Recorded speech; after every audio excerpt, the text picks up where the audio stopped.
Well, welcome to our Week 4 recap. This is the third episode of the Inside Blitz, our CFSL podcast. And we're going to go over our Week 4 action. It was an interesting week. We had a couple close games on Tuesday, and then we had a pretty competitive game the last game of the week. The one kind of in the middle, the first one on Thursday, was not what we expected. So just to give you a rundown, we're going to go through these four games real quick, talk about kind of what went down on those, and then we're going to do our players of the week, and then I'm going to give you my power rankings for where we stand right now, almost halfway through the season. So do not miss that. We'll start off real quick. We also have a special guest that will come on and talk about that too. So they've got like 30 some minutes, even though they delayed us. But we'll try to get to them quick. So starting off, first game of the week, Auburn and Tennessee. Auburn takes that one 16-10 in a very competitive, close game. Blake Moon had not a great game overall, 164 yards, touchdown, no interceptions, 13 carries, 78 yards. Brandon Davis had a good game. They were playing a tough defense in Tennessee, but Auburn escapes with the win. They even up their record at 2-2, and Tennessee unfortunately drops to 0-4. They lost their last three games by a total of 8 points. I think the first one was by 3, so 11 points maybe the last three games. So give us a quick rundown, David, what you saw in that one. Well, I think the one thing, Brandon Davis and Mitchell Kennedy looked very similar. I mean, we kind of saw Mitchell Kennedy really step up. He had 25 carries, 114 yards going for him. Brandon Davis had 2 more carries and 1 less yard. So between the two of them, they look pretty similar. And so I think that's kind of telling to how Tennessee should really kind of try to utilize Mitchell Kennedy, kind of keep that flow going. It kind of gives Kyle Miller a little bit of a balance, take some of the pressure off his shoulders, and will open things up for him down the stretch and on that back seven. I think the one thing that Tennessee just needs to figure out is how to keep games in control late. Remember, they had the lead there, and then they gave up the 60-yard interception to Tony Bryant, and that set up an easy Blake Moon touchdown for him, and Blake Moon led them down, got a couple field goals. So they've been there. They've just kind of fallen off the cliff a little bit later in games, and they just need to figure out how to keep their momentum going late. Yeah, Tennessee's right in there, and they need to keep going. Keep plugging away. I mean, they're not out of it. I mean, in theory, if they could win 5 in a row, they could definitely get a playoff spot. Even if they won 4 of their last 5, they've got a shot at it. So they're not out of it for sure. It was definitely an interesting game, like you said. Tony Bryant had 11 tackles in that one. Looked really good, starting at middle linebacker for the first time. Chris Bullard had 6 catches for 40. What was it? 6 catches for 46 yards and a touchdown for Auburn. So they really got their offense going overall. Wasn't the total effort that they were hoping for, but they got some guys involved that they hadn't, with Brandon Davis and Chris Bullard. Tennessee on the other side, Kyle Miller had another kind of off game. He only threw for 134 yards and a pick, even though he threw 38 passes. But they did get Mitchell Kennedy going, like you said. Defense was impressive. Ricky White, 8 tackles, 5 tackles for loss. We always see them. Impressive. Somebody always steps up on defense. So it's going to be interesting to watch them as we're going down the season.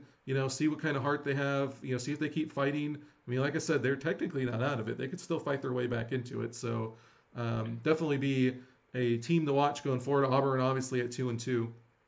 So the second game of the night was one that I said going in, I wanted to see 100 passes, and we definitely got 100 passes out of it, but we did not get the score we were expecting. That game ended 24-21. Hawaii not upsets, but Hawaii knocks off Iowa. In that game, Justin Mee sets the CFSL record with 69 passes overall, but only throws for 331 yards, 2 touchdowns and a pick. Averages under 5 yards per attempt, which is that's insane how low that is. Even Hawaii didn't have like the best offensive game. Elliot Tubbagut's only had 210 yards, no touchdowns and a pick. So it was kind of a crazy game. Defenses played more of a role in that game than we thought. What did you see from that one? What were your takeaways? Well, the big thing is Iowa's defense really kind of stepped up. I mean, Hawaii went 25% on third down. Chuba Guts didn't have the greatest game. He went 18 to 38. Now, he did throw for over 200 yards. He had the pick. He had an off day, too, kind of like Kyle Miller. The one good thing for Hawaii, though, is that Tim Riggins really stepped up to the occasion. He had 22 carries for 117 yards, totaled up 3 touchdowns on the day. So I think between the two, the wind really kind of played into it. We talked about that a little bit, and Iowa's missed field goals. I think if they make a couple of those, and if Mason Ryan drops that interception in the end zone by Justin Meese, it might have been a different outcome for Hawaii and Iowa both. Yeah, that win really played a big role. Like you said, I think Iowa missed 3 field goals in that game. So definitely different. Their defense looked really good though because they shut down Tubbagets for the first time, held them under 300 yards. None of their receivers really stepped up. Tim Riggins did have a good game on the ground, 117 yards and 3 touchdowns. So um, those two teams, I think, we might see them again if they both make the playoffs. I know Iowa's down to 1-3. Hawaii improves to 3-1, but I don't think Iowa's out of it. They played what some people think is the number one team, very tight. So will definitely be fun to watch them down the road. So the next game on the list was the first game that we had on Thursday, and that one was a game that we did not expect. Ohio State, coming off of 2 straight losses, travels to Boise on the Smurf turf. Boise was a 10.5 point favorite going into that one, and Ohio State uh, they got on a roll. They got some bounces. Jay Smith fumbles early, winds up getting it recovered by the one of the offensive linemen. Holds onto the ball. He could have thrown a couple picks, didn't. Whereas Adric Berry on the other side did throw a couple picks that Ohio State was able to run away with. Jay Smith goes for 218 yards, 2 touchdowns through the air, 210 yards and 3 touchdowns on the ground. Aries Lewis adds 169 yards and 3 touchdowns on the ground. So huge offensive performance. Ohio State just kind of got going, and Boise had no answer for them. That's your team, Ohio State. What did you like? What did you dislike? What are we going to see going forward? Well, it was a very balanced offense, and I think that's something that Ohio State kind of managed to find this week. I think they're going to try and stick with that. Defensively, I think you have to be very impressed, though. You managed to shut down coming into this what was a very highly touted running game. Joe, as they have named him, Steamroller Friedrich, came in, and Ohio State held him to 4 carries and 10 yards. And Is it a good thing when you self-impose a nickname on yourself? That doesn't well, usually work out right, does it? it doesn't go over very well typically. I mean, the way he played, he looked like a Brandon Davis. We may have to give that steamroller title to somebody else based on some performances. Mike Kovac. Yeah, Kovac has definitely earned that nickname a little bit. Joe Friedrich's got to earn it back a little bit after that performance. Adric Berry got held 13 carries, 48 yards, and a touchdown. Not his greatest performance either. I think they're going to find a way to kind of bounce back from this. Ohio State's going to have to find a way to just keep the momentum going. Yeah, it was. Joe Friedrich only getting 4 carries was crazy. Now they were behind most of that game, and they were trying to play catch up. It was closer the first quarter and a half, basically, and then Ohio State started running away with it. And Adric Berry had a pass. There were 54 attempts, only 329 yards. Had the 2 picks. And as we talked about, one of the thing that was good to see was Jason Nyhart got 10 catches for 67 yards. Also had a touchdown, so it was nice to see him finally get involved. He hadn't had much going for him early on. I know one thing we were talking about in chat, Darius Bowman was not real happy. He gave up a touchdown. Hadn't been super active on the score sheet. Had a big tackle game last week, but this week didn't do much. Gave up a touchdown and didn't look really good. So he definitely wants to bounce back and get things going in a positive direction. Boise, I think we're not gonna see them down long. The game plan. Ohio State surprised them early on.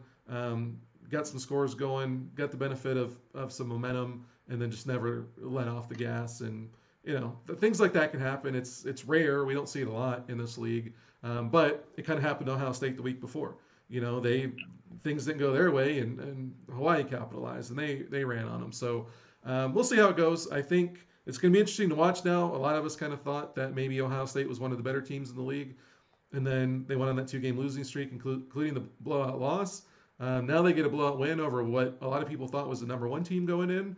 So I don't know. Ohio State's in the mix. Boise's not going far, I'm sure. So those are definitely two interesting teams to watch.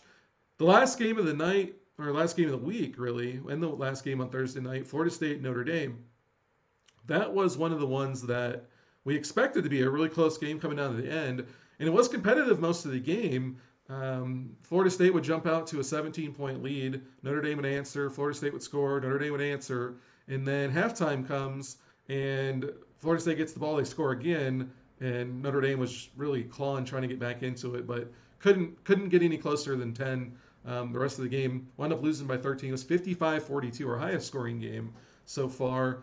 Ty White had the best game that he's had so far, 252 yards in the air, 2 touchdowns, 1 pick, also ran for 109 yards and 2 touchdowns. So big game there by Ty White. Ty White and David Woods really, we looked at the stats, and Gage Bodine finally got going. He had, I think it was 330 yards, total yards, including kick returns, but White and Woods have really been keeping Notre Dame in this. They're 2-2. Then you look at their offense, somehow it's, one of the leading offenses in the league, but they don't really have a lot of star guys. They got one receiver who only had one game in game 4.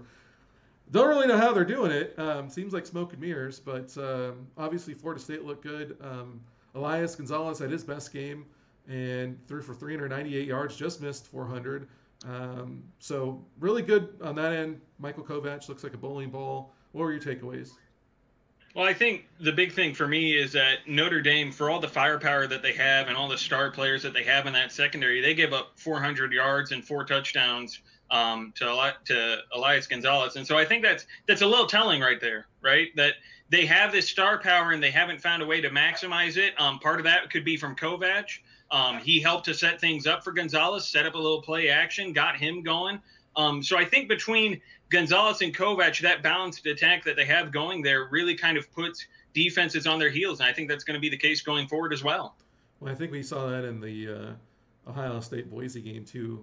Having the passing game and the running game both going flow really well together. And when both your quarterback and your running back are in sync, it can be a tough thing to stop. But as we've seen with Iowa, when their passing game isn't going, the running game can only do so much. So definitely big things to watch going down the stretch. A couple of things just to point out. Devontae Griffin on Notre Dame, 10 tackles, 3 tackles for a loss. Big game from the defensive end spot. His biggest game so far. Lorenzo Vasquez leading the league in sacks, adds another one in that game. Justin Philhart, 8 tackles. Tyler Smith, 10 tackles. So some big, performances on that Notre Dame defense, but they just have not found a way to shut down the opposing team. Spencer Murray's one guy we haven't talked about. He had a big game, 10 catches, 123 yards, 2 touchdowns for Florida State. So he really stepped up big. Elias Gonzalez found him. Even Nighthawk said during the game that they had a tough time with tight ends, and Spencer Murray definitely exploited that. So great game for Florida State. They're on a 3-game winning streak after losing 31-3 to your Buckeyes. Week 1, they've now won 3 in a row. So it's yet another reason not to count Tennessee out, because they were even more competitive on all 4 of their games than Florida State was in their first game, and they still turned it around. So I don't think Tennessee's out of it. It's not going to be easy, but if they stick with it, who knows? And if nothing else, they can maybe play spoiler at the end. So definitely going to be interesting to watch these last few weeks and see how things unfold. We're going to go to our player of the week now, as winning the week 1 or the week 4 player of the week on offense is a repeat customer, so to speak, as Jay Smith wins for the second time. He won in week 1 and wins again this week. 210 yards rushing, 3 touchdowns, 215 passing, 2 touchdowns. So huge game, 5 touchdowns and over 400 total yards. So congrats to Jay Smith and your Buckeyes on that one. Huge performance there. And then our defensive player of the week, Tony Bryant of Auburn, edges out Mason Ryan of Hawaii, and he takes home the defensive player of the week, the first such award on either side of the ball for an Auburn player. So congrats to Tony Bryant and the Auburn Tigers. So that was a really impressive week. I mean, it was great to see Tony Bryant really stepped up, moving the middle linebacker, and made a big play. So one thing I want to go to real quick before we bring on our guest is my power rankings. So after 4 weeks of play, me and David sat up the other night. I think it was it Friday night or Thursday night? It was Thursday night. We were up. We were up for 3 hours Yeah, doing this. so I think it was longer than that. But we started looking at stats, and some things like kind of resonated with me. So I want to go through it real quick. This is my power rankings. Hopefully everybody's in here. You guys can share this. So my power rankings after 4 weeks. I'm gonna go from bottom to the top.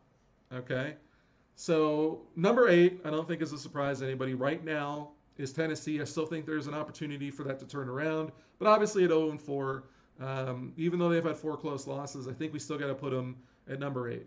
They definitely got an opportunity to turn around. Number 7. This is the first one that people are going to raise their eyebrows at. Number 7, Notre Dame. Notre Dame at number 7, and let me tell you why. If you look at the stats, it's hard. My little drop down is not pulling up on my laptop. Uh-oh. So that's gonna be hard to pull up my stat. Why doesn't it show that? All right. Well, Notre Dame got the worst defense in the league. We talked about it. Their offense has been good, although I think it's kind of smoke and mirrors. They've only got 3 star players on offense. They've got 9 guys on defense, and yet their defense is allowing the most points in the league. They can't stop a runny nose, and the fact that they only got 3 players on offense, I think eventually is going to get exploited. So I have Notre Dame as the number 7 team in the league right now. Number 6, we got the Auburn Tigers, who are 2-2, and they've looked okay. They've had some good performances. They had a great performance from Tony Bryant. They had a couple of good weeks in a row out of Brandon Davis, but we haven't really seen their offense come together yet. And so I'm not really sure, what we're going to get out of them. They're kind of middle of the pack. I think Matt Pack would even, their AD would even agree that they're kind of there. So we got Tennessee 8, Notre Dame 7, Auburn 6. Both of those 2 teams play this week, so they'll definitely get the jockey for position there.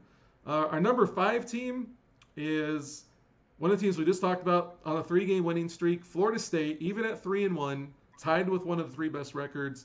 I'm still not sold on Florida State, only because they have that blowout loss, and I know they were understaffed in that game, but it's still on the record. Michael Kovac is a big part of it. Elias Gonzalez really stepped up, and really between the 4 and 5 teams, they're really close to me. I wasn't sure which way to go with it, but I went with Florida State at 5. Number 4, we got Boise. Boise, that was a big loss to Ohio State, and it was ugly. It was surprising. Boise looked in control of the first game against Tennessee, Auburn, and Notre Dame. They ran all over in week 2. So they've looked really good, but the fact that they can have an outing like that is concerning. However, when you look at our number 3 team, which is your Ohio State Buckeyes, they're kind of in that same boat. They blew out Florida State, who's their number 5 team. They got blown out by Hawaii, which, as you guys can tell, since they haven't been announced yet, they're one of the top 2 teams. And, now they turn around and they blow out Boise State. They're inconsistent, but the fact that they were able to dominate Boise State the way they did leads me to believe just a slight edge there. And if you look at their stats, they have one of the better defenses in the league, and they're right in the middle of the pack on offense. And I think we haven't seen the best of their offense consistently yet. So that's why I give them the nod at number 3, even if they're 2-2 and ahead of 2 3-1 teams. So I already see what's small in the chat's like, wow, yes, that means Iowa Hawkeyes at 1-3 are my number 2 team in the league. And let me tell you why. Hawaii's number 1. And I'm telling you, this blew our mind when we looked at this, and unfortunately my tablet is not able to pull this up, so I can't explain it to you exactly, but I want you guys to go on the website and click on team offense and team defense and look at and compare Iowa and Hawaii. They are the same freaking team. Offensively, they're almost identical. Like, points scored is like 10 points different. We can't figure out why, other than missed field goals and maybe the kick return by Scott Williams in week 1 against Notre Dame for Hawaii. Like, we have no idea how they're 10 points different, but their offensive stats are pretty much identical. I mean, they had like the same third down conversion percentage, and like it's insane. Same turnover, same sacks. Like it's insane. They're the same team, and they're number 1 and number 2 in defense. Like they are the same team. They're not built the same. They got players in different spots, but they're the same team statistically. So the way I look at it is Iowa beat Ohio State in the Screen Bowl, and it was ugly. And Ohio State didn't look good in that game, but I think Iowa had the right idea of exploiting that secondary. And I think if they play again, they do play again at the end of the year, the last game of the season. I think it's highly likely that Iowa wins that. Now, I know this is crazy because I looked at the schedule, and it's very possible that Iowa finishes 4-5, and they could completely screw me on this. However, if you look at the teams that are playing, Iowa and Hawaii are the same team. I don't think many people are going to argue with Hawaii being number 1, but Iowa's the same team. They had some bad luck. They missed 3 field goals. Otherwise, they beat Hawaii, and they're at 2-2, and Hawaii's at 2-2. And this is a completely different conversation. So that's my power rankings. We got Tennessee at 8, Notre Dame 7, Auburn 6, Florida State 5, Boise 4, Ohio State 3, Iowa 2, and Hawaii number 1. I know Google Me is in there. Clutch, Burns. They do not like to hear that the Boise State Broncos are number 4 at 3-1 when they were number 1 pretty convincingly going in. To talk about this, we have a special guest on the phone. Go ahead and unmute yourself, sir. We will switch over to it. And on the phone with us is Neal Hennesy, a.k.a. Worm Reaver, the AD of the number 1 Hawaii Rainbows. Neal, I'm sure we blew your minds just like we did everybody else. What do you think of my power rankings? I mean, you bushwhacked me. I didn't know this was going to happen. That's why we like it. We want surprise. We want real energy. We want drama. We don't want you to sit there and prepare what you're going to say. We got to whack you over the head and let you see how you respond. Well, I mean, I think like most ADs, in my heart of hearts, of course I love my team, and I think we're the best team. At the same time, I told you, David, it's coming. He's going to sit here for 10 minutes and tell us why we're wrong and why his team needs to be like 4th or 5th. Well, no. No, I mean, I think my team's really good. I think my defense is really good. I think that I think the way I recruited and the players I have at the positions I have them at is really well set up and fits my scheme, both offensively and defensively. So we've had some hiccups. You mentioned Iowa missing some field goals and that being the difference in our game. If you go back to week 1, Hawaii missed some long field goals. Otherwise, we would have beat Notre Dame. So, I mean, I like my team. I think we're really good. I do think we have the best defense in the league. I think you hosed Florida State a little bit. It was hard. It was Florida State and Boise, man. It's hard to split hairs there. I couldn't decide. I flipped a coin. My thing with Florida State is I would give them a mulligan on week 1 if in my power rankings, just because they were shorthanded. I know that their AD was in the middle of a really busy work cycle and wasn't able to do anything in terms of prep heading into week 1. And since then, since he's sort of recruited players and been able to take a little more time, they're unbeaten. And that's to me, that's where I would have them first or second. Because I do put a lot of stock in our win over Ohio State. I thought that was a big win. Until the Ohio State-Boise State win, that was the biggest statement game that anybody had. Although the Ohio State-Boise game was a big statement win as well. So, a lot of statement wins. It was hard. It was splitting hairs. And Iowa at 1-3. I'm telling you, look at the stats.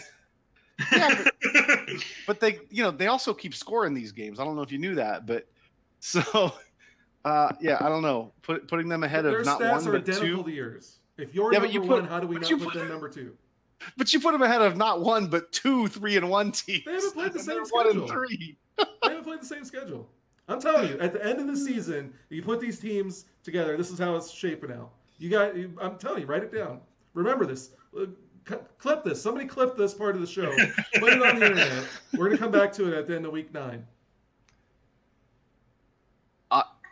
He's speechless. Yeah. Well, again, I don't agree, but all right, Neal. Let me ask you this: Florida State coming in has a bottom 3 passing defense, and they have a lot of holes on that secondary. And I mean, it's almost the same secondary as Ohio State, and you're not telling me that is grounds for concern for Florida State. Well, I mean, I play Florida State next week, and we intend to thump them. But, I mean, they've had a good run. It might be coming to an end. We'll have to see. So no sandbagging there as he heads to Florida State to play Florida State. Now he wants to thump them. So sometimes these sandbagging were overrated, but now we're going to beat them. Wanting to thump everybody. I saw some things I really liked from Florida State, and that concern me a little bit. I think that we can slow down their running game, and I think that my secondary is good enough to weather the storm that Elias. I can't remember his last name. What should concern you is Tubaguts, the hefty lefty throwing for 210 yards. That should concern you. It was windy, and I love how every AD in this league makes excuses for why things happen. Well, yeah, the buffet was closed that night too, so I thought he was tweeting out rolls of cardinal heads or something. Well, exactly. He was really confused about who we were playing. He thought we were playing the Louisville Cardinals. I don't know what happened, man. He might have even been in Louisville for all I know. Well, he's hard to miss out there on the field.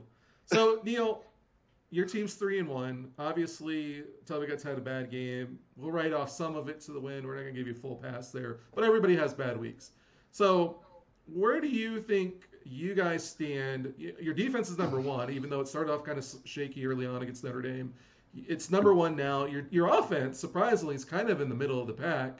What are you most surprised about? What are you most concerned about going forward, and how do you see the rest of the season playing out?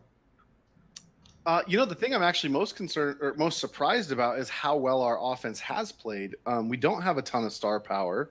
We have 1 5-star at tight end. We don't have any 5-star wide receivers. Our quarterback and halfback are 4 stars. So I didn't expect them to dominate. I expected them to move the chains. And actually, the first 3 weeks, Tubaguts had much bigger games than I anticipated him having heading into the season. And I did a lot of testing, right? So I didn't anticipate quite the explosion of 350 to 400 yards games that he came out slinging. And on defense, I've made some adjustments. And I really think that a lot of it is guessing right. It's guessing right on what your opponent wants to do, and a little bit of that is looking at what they've done in the past. But a little bit is just it's a poker game, right? It's trying to figure out what they do first. I know David and I had a private conversation heading into his Boise game, and I shared some thoughts because I'd already played him. But I shared with him some thoughts that I had about what I thought Boise wanted to do. And I know that he owes you a 6-pack of cider. He asked if Red's Apple Ale was appropriate. I have plenty of cider, and Red's Apple Ale is not appropriate at all. I'll send you a fruit basket. Sure, a fruit basket will work.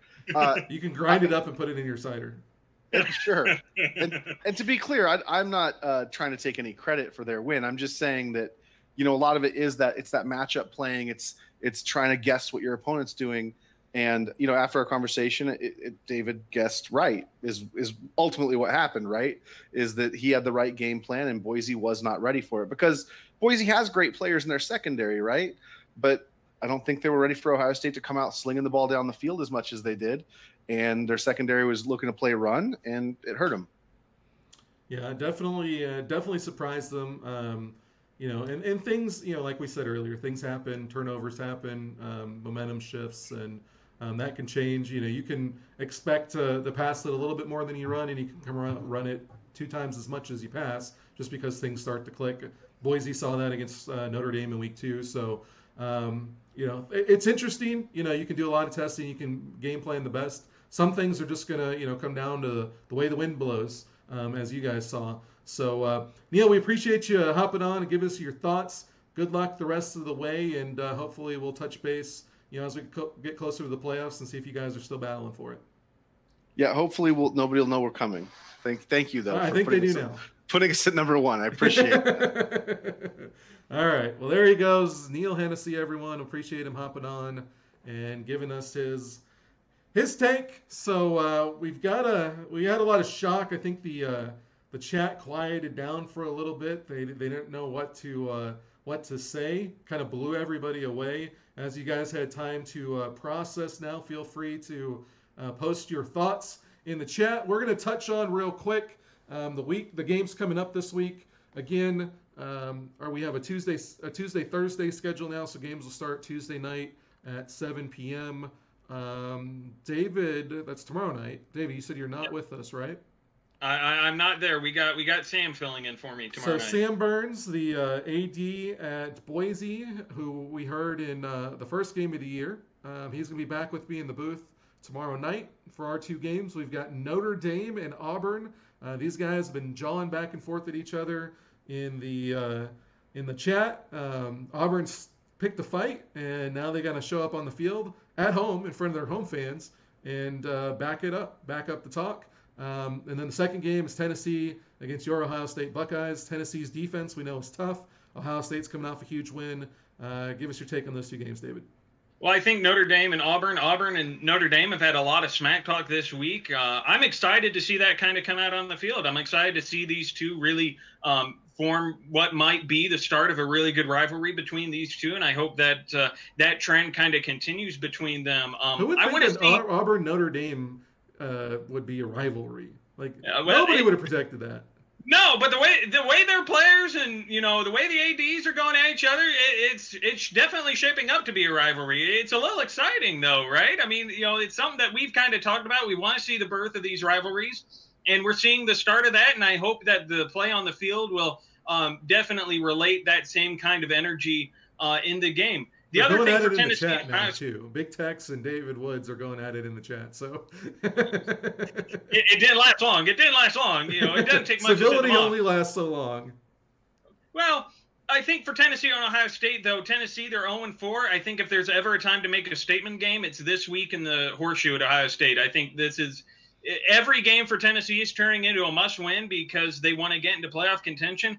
But it starts at Ohio State, and Ohio State coming off a big win at Boise. It's going to be a fun game, and it's going to be a tough game to watch too.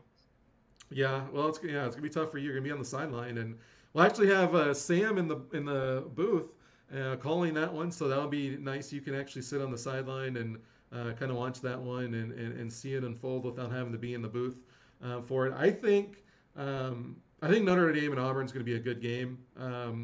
I hope it's not one of those games where somebody gets a couple of turnovers and it kind of gets away from one of them. I'm hoping to see, like a 24-21 grinded out, last possession wins kind of game. I think that would be amazing. Tony Bryant coming off of the Player of the Week. It's going to be exciting to see what he does for an encore. His second game at middle linebacker. How does he step up and what is he able to do? Blake Moon, we've seen him put together one miracle comeback in week 1. He tried again in week 3 against who was that in week 3? My mind is failing me. It was Boise. It was Boise. Yeah. They fell behind 28 and he puts up 14 and had a chance at 21 and just missed a late comeback there, but definitely put it together. So it'll be interesting to see how that game plays out.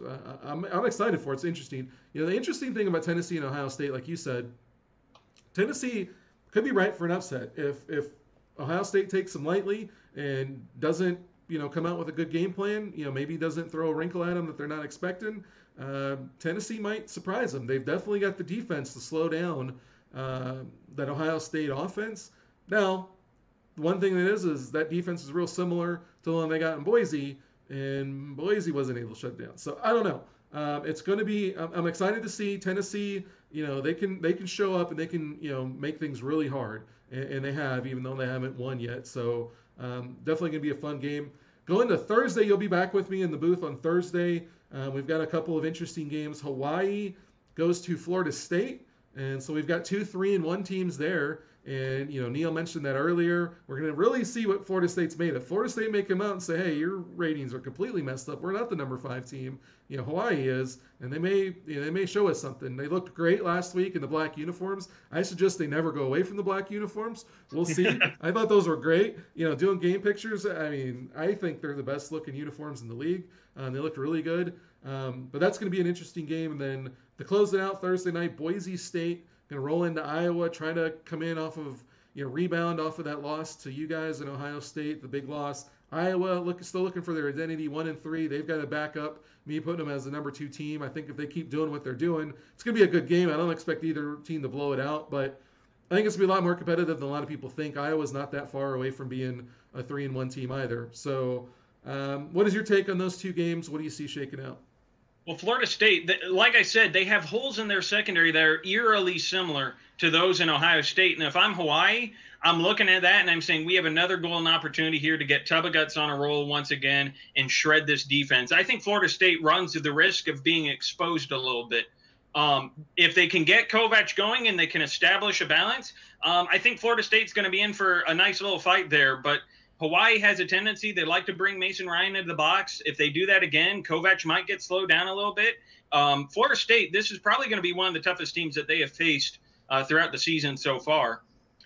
As for Boise and Iowa, I think Boise trying to come back off that win or off that loss, I think that's concerning. If you're Iowa, I think that's concerning. But the thing for Iowa is, one, they don't have to deal with the wind. And if I'm looking at this, and I'm looking at that, and I'm saying, you know what? Let's trust Justin Meese. Let's take some shots downfield. We assume I think Iowa can pull it off. The wind. We assume they don't have to deal with the wind. We don't know yet. We'll see what comes Thursday. Check your local forecast before you set your game plans. Well, they're back at home. They are back at home, and I think that's a boon to them. You're asking Boise to come on the road on Iowa, and the wind does blow. Just so you know. It does, but I think it's a wind they are familiar with. They don't, they go to Hawaii, you have to worry about the volcano and all the wind that comes from that. It's less of a concern in Iowa. All you have to deal with is the corn and the dust, okay? But I think if Iowa can come out and they can find that identity that they've been looking for, I think they run the option of being able to catch Boise State off guard. I think Iowa can pull off this upset again. Oh, they can definitely. I think any team's capable of pulling off an upset. It's going to be interesting because we saw Ohio State attack Boise through the air a little bit, but really go to the run game. Ran for 400 yards, or I think it was like 398, right at 400. I mean, it was almost the same thing that Boise did to Notre Dame. So going to be interesting to see what Boise does. And this is one of those things where matchups and game plans can make a game, because if you try to guess what your opponent's going to do and you go too far and they do something you don't expect them, that's one of those games that can get away from you. And we've seen that a few times. We saw that, I think, last week with Ohio State and Boise. I think we saw it with Notre Dame and Boise. The reverse of it, Boise, running away from Notre Dame. So this is one of those games you can definitely see how the game plan is going to play out. And we know that Iowa's got a rushing attack. They can go with a read option attack. They can also sit back there and throw it 69 times. It's a difficult team to prepare for because you don't know which way they're going to go. Flip side, you kind of know what you're going to get from Boise. They want to run the ball with Friedrich and Adric Berry. They haven't shown that they can really move the ball when they're behind. They fell behind against Ohio State. They couldn't keep up throwing the ball. Like, they haven't proven they've got the passing attack to keep up. Even though they have Ricky Jordan and Jason Nyhart, Adric Berry hasn't proven that he's more than just, an option QB with a decent, short game in the passing. So going to be interesting to see how that goes. Iowa's not an easy team to run against. They're a top 2 defense. They were the number 1 run defense for a while, which now Ohio State holds after shutting down Boise. So I think that's going to be, a really interesting game coming up. So that's it for today. We started a little bit late, and we kind of went kind of quick, so only 40 minutes. And we got a lot in, I thought. We went through the first 4 games, went through the players of the week. Again, congrats to Jay Smith, second win there, and Tony Bryant, his first for Auburn. And then we went through, went through the power rankings, which, a little controversial. For those of you that miss it, I'll go through them one more time, just because I know you guys love them, and you think I was completely sober when I made them, which I was. Me and you David, are. It's true. I was witness of this. I was maybe drunk on tiredness and Mountain Dew. But so I got Hawaii number 1, Iowa number 2. I've got Ohio State number 3, which may be the biggest shocker out of all of those.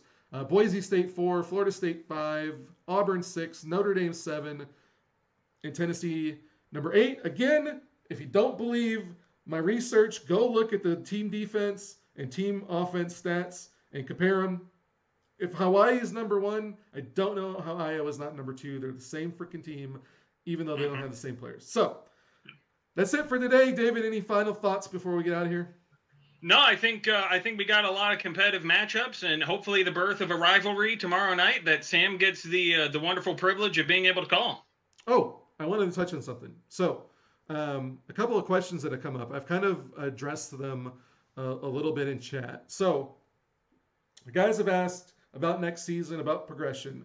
We are changing a lot for next season. I don't want to give anything away yet because we're still testing it. And one thing I want to do is I want to make sure that whatever we put out there that we've thoroughly tested, because what we started with in season one, even though we tested a decent amount, didn't wind up quite what we wanted. We wound up with the bug with the field goals, where they're trying 56-yard field goals like crazy. Wound up being a bug in Heisman.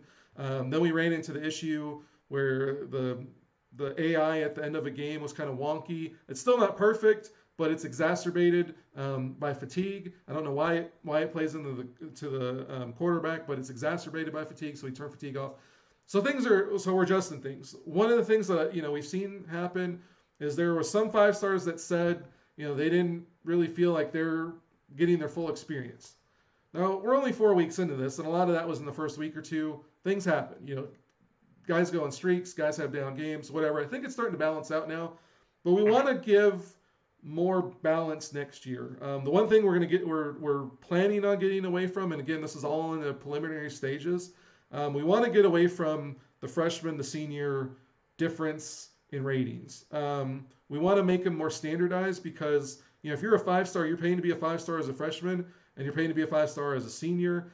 I don't think you necessarily need to have a 9-point difference in overall because you're not getting the same experience. And so that's one of the things that we're looking at is trying to how to streamline that and how to make 3-stars, 4-stars, and 5-stars look different. So that's one of the things we're looking at. We're also looking at some ways that we can differentiate players, give you guys some customization. We want to make a baseline, maybe some archetypes that you can choose at each position so that you know what you're getting. But then give you some options to customize them a little bit that you want. That's one of the things that we noticed on the letters of intent. A lot of guys maybe haven't played the game in a few years, didn't remember what all the ratings weren't sure what all the ratings were most important for their position. And so we've got some builds of some guys that weren't as ideal as maybe they had hoped. So again, that's something that we want to put some effort in the planning out and testing, and give a shout out to Neal, who's been doing a lot of testing, helping me try to figure out what those archetypes and baseline ratings are going to be. David, I know, has the game now. He's probably going to help with that before too long also. So we're looking at that. We're going to change it. Your progression, as we had talked about, it's going to be different. We're probably going to get away from the progression, just kind of make everybody the same. And we're trying to look at ways to differentiate for us freshmen and seniors. But, we don't want somebody that's paying to be a 5-star to be significantly worse than somebody else. So that's all I want to say right now. I don't want to give too many details because they're not finalized, but things are going to change in that realm going forward. I think we've got a pretty decent slider set. I'm kind of worried that it's a little too up and down. So we're always going to tweak that, and hopefully by the end of the year we got that figured out. Guys looking to be ADs. So we plan on expanding by 4 teams. David said this earlier, we have 130 guys in Discord. We do. But when you look at our vote for player of the week, we only got 40 guys that voted. Now, there's more than 40 guys that are active. I think there's more than 40 guys that show up for the games, but not all of them check in all the time. So we don't know how many are truly inactive, and we may have to replace some if they disappear, whatever. So we need 48 to fill 4 teams plus anybody else that maybe drops off. So we're gonna have to fill a lot of spots, and we're gonna go heavier in the marketing in the next couple of weeks. We don't want guys waiting around for 3 or 4 weeks to get started. So maybe week 8 we start doing that. Let them kind of get in, watch the last 2 weeks, watch the playoffs, start the recruiting process. We'll see how many guys we got, make sure we can do 4 teams. We'll go from there. Guys will submit applications. As I said on Discord earlier, we expect we're probably going to have 8 to 12 applications. We're only expecting to do 4 teams. Somebody's going to get left out. Much like our games in this league, somebody is going to come out, without a favorable outcome. That's just the way it goes. We can't expand too fast, because I want to make sure that our model is sustainable and we can keep growing in incremental growth. I don't want to give, a bunch of teams out to everybody that wants one, and then guys fall off, or we don't get enough guys to fill all the teams. Then we only have 8 guys on each of the new teams. It's not an ideal scenario. So we're planning on 4. If it doesn't go the way we want, we don't get as many people as we want, we might only go with 2. But the plan is 4, and that's what we're going to shoot for, and we're going to try real hard to make that happen. So guys have asked about shows like this, trying to do interviews and stuff. We brought Neal on today. We reached out to a couple other guys that weren't able to participate today, but hopefully what we can do is we can get a different person every week on here to give their feedback on something. Hopefully give a new face or a new voice to what's going on, and that will help you guys engage a little bit more. We're looking at what we can do, for me to fill my time, but the one thing I don't want to do is when we're going to expand next week or next season is I don't want to overcommit to something that may be easier now because I have more time, and then next season comes, we add 4 teams, I get busier doing things, or because there's more games on the schedule, I can't keep them going. One of the things I've looked at doing is making highlights for the games each week. If we have 4 games right now that probably take me 5 or 6 hours, maybe more, to do that. In theory, right now I can get that done. We add 2 more games onto that each week. It's questionable. I want to look at that. Something that I think would be cool if we could break games down into 3 or 5 minute highlights. But if we commit to it, I want to keep it going. I don't want to add a couple of teams and be like, well, that's too much. Guys have talked about pregame and postgame shows. I don't know. We've tried those before. The thing is the people that tune in for those are usually the hardcore guys that are tuning in for everything anyway. So they're already watching shows like this. They're watching the games. They're on the chat. They're active. They're already getting a good experience. What we want to focus in on is how do we get those 90 guys that are in our chat that aren't activating, that aren't being active, that aren't participating in the Player of the Week, that aren't chatting very much. How do we get them to be more a part of this? What's going to make it more fun for them? What can we do and invest our resources and our time in so that they can feel more a part of things and they can have more fun, and then hopefully everybody has more fun because of that. So we're listening to all your feedback. Hopefully you guys like what we've done on the website. Added the team rosters and the full team schedules to everybody's team page. We've got league leaders up now. We've got stats on every player's profile page along with game photos if they have them. Added a whole bunch this week. So hopefully those things help engage those people that maybe don't show up in chat, but they want to look at stats and stuff like that.